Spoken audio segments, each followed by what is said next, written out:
We have $250 million more for NYCHA in this budget. Remember, the state government has no legal role or legal responsibility in public housing. But in the case of NYCHA, the situation is so bad that New York State has stepped in. Good evening and welcome to Metro Focus. I'm Rafael Piroman.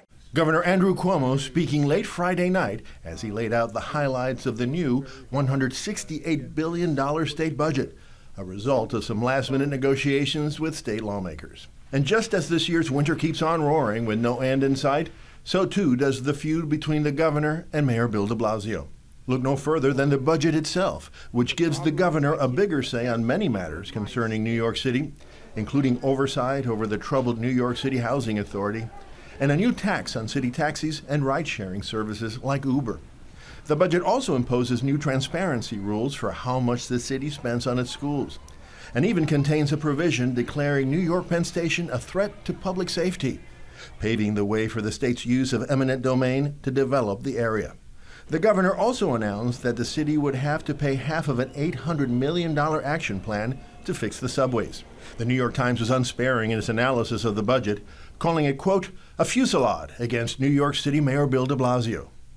So what does the budget really mean for New York City, and how is it likely to impact you? For answers, we turn now to Jenna Flanagan, who is with Jonathan Lentz, Editor-in-Chief of City and State. Jenna? Thanks, Raf. So, John, welcome back to the program. Now, as we discussed at the top of the show, so much of what was in this budget were all things that the governor was pushing for and that he wanted. But it seems like what he wanted was control of New York City. Why is that? Well, big picture, a lot of it is his ongoing feud with New York City Mayor Bill de Blasio. For years now, they've been at each other's throats, and this seems to be the latest episode. From a policy perspective, though, the governor would say, look, there are things that need to be cleaned up. I'm the one that can do it. I'm going to come in and make a change. Now, of course, with such a large state budget, there's a lot of things that we can begin to break down. But one of the first things that I think would be easier to push back on is the allocation of $250 million for the NYCHA public housing. Now, a lot of people would say that's not really nearly enough to begin to make the improvements that are needed. Sure, and that's been a real challenge for the city with federal money being really scaled back over the years. It is a substantial amount. Obviously, there could be more. The de Blasio administration has said, look, we've been asking for money from the state for years, and then they've held it up various times. But coming with that is actually this independent monitor that the governor will say, look, this is going to help improve the management, the processes. Notably, the city council helps pick that person, but the de Blasio administration has no role. So again, another piece of that feud. Now, of course, one of the big issues between the city and the state is the funding of the MTA. And in this budget, we see that New York City is going to have to come up with half of the $800 million bill to begin fixing the transit system. Right, this is a subway action plan, something the governor's appointees had rolled out a year ago. For months, the governor had said, look, we need the city to pay for half of it. Now, essentially, he's forcing them to. He had said, look, if you don't provide this money, we're going to actually give you less and basically take it out. The de Blasio administration said, look, we're on board. So that'll go for it. But the other piece of that is congestion pricing. And that's the bigger piece. And I think where the governor really didn't get everything he wanted. Now, when you say the governor didn't get everything he wanted with congestion pricing, what exactly do you mean? Because it is going forward, and everyone who uses ride sharing or takes a taxi is going to see higher bills. Right, yeah, and a year ago, again, he had said, it's time for congestion pricing. It's an idea whose time has come. Now he had to kind of scale that back and said it's an idea whose future has come. So again, it's this first phase. I think they're trying to present it as progress, and there is some progress, but it's not the full-fledged plan a lot of advocates had called for, where really anyone driving into this area of Lower Manhattan would have to pay. It'll really be borne by, again, the ride sharing and the taxi drivers. Well, actually, speaking of transit, we also saw in this budget that the governor had Penn Station declared a public nuisance.